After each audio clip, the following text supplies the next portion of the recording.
Ayan o, may tornilyo dyan, dalawa. Tapos ayan, dinaklas ko na kasi yung tornilyo kasi for the videos. Ayan, yung pangatlo, ito. Kaya mapapansin nyo, may butas yan dyan. Pag nagmo-moto wash kayo, huwag yung tututukan sa ilalim kasi papasukin ng tubig yan. Pwedeng dahilan nung nag-auto engine start kahit walang push button, pinapasok yan. Pero ang purpose talaga nyan,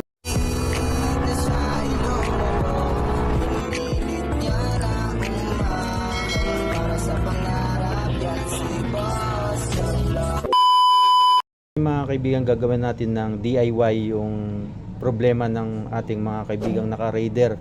Ito yung kanilang problema kasi pag ini-start mo yan, kahit hindi mo i-push button, nag-i-start yung makina.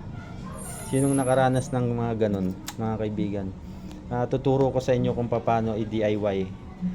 Ito mga kaibigan, itong wire na to papunta doon. Ayan. Yung sakit niyan kasi possible na nabasa pagka nagmo-moto wash kayo. Na-stuck yung tubig. Ang tips ko sa inyo, pag nagmo-moto wash kayo, takpan nyo to. Ayan, ganyan. Ako madalas nakatakip ng ganyan. Para hindi pasukan ng tubig or maulan, pinapasok yun ng tubig. Bahala kayo anong discard nyo kung paano nyo tatakpan na huwag pasukin ng tubig. Tapos ito yung pangalawa. Ayan, yung harness. Madalas yan, yung mga unang labas kasi buo yan. Buo. Kaya possible na nai-stuck dyan yung tubig, nababasa, stuck yung tubig. Kaya pag start nyo ng susian, nag-i-start pati makina kahit hindi nyo i-push button. Ayan, ang gawin nyo is, mga unang model kasi hindi ganito buo. Butasan nyo lang to para may access lang yung tubig na tumulo, huwag ma-stuck. Ingatan nyo lang yung mga wire dyan, baka mas maputol. Tapos ito yung pangatlo.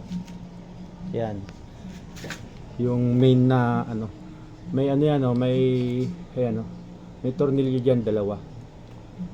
Tapos yan, dinaklas ko na kasi yung tornilyo kasi for the videos.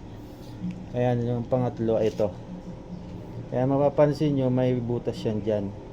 Pag nagmo-moto wash kayo, huwag yung tututukan sa ilalim kasi papasukin ng tubig yan. Pwedeng dahilan nung nag-auto engine start kahit walang push button, pinapasok yan. Pero ang purpose talaga nyan is drain yan. Pag nababasa ng ulan, diyan lalabas. Pero pag sa sobrang ulan, hindi na rin kinakaya.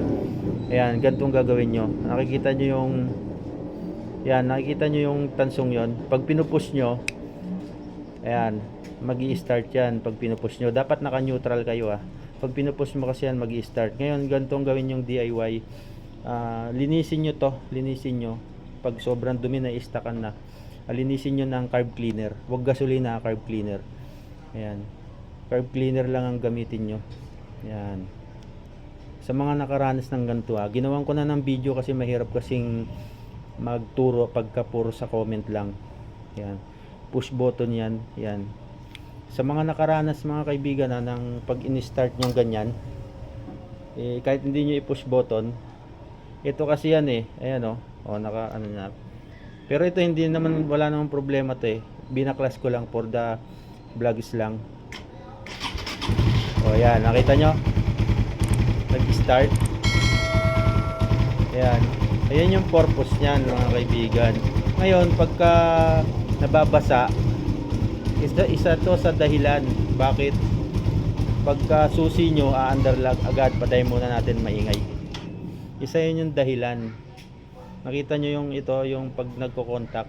Ngayon ang nangyayari kasi pagbasa at na madumi na yung namuuna yung mga umido dyan, lagi na lang yan nakaganyan yan, lagi na lang nakadikit yan. Kaya hindi na pag start nyo under na agad, may contact na. Ngayon ang gawin nyo, ulitin ko, bugahan nyo ng carb cleaner. Ngayon kung ayaw pa rin, is big sabihin sira na yung assembly, palitan nyo yung buo, palitan nyo itong buong to. Ayan. Pero kung kaya nyo namang repair nyo, pero nasa sa inyo. Pero mas maganda, palitan nyo na ng buo para wala nang hassle. Isang buo yan, ayan oh. At pag binili niyan, kasama yan. Kasama yan, socket, plug and play lang yan, ayan oh. Ayan. So, ayan lang, marami kasing mga nagtanong sa akin, nag-PM sa mga gantong senaryo eh. So, ayan lang mga kaibigan. Maraming salamat. Bye-bye. Kahit na sa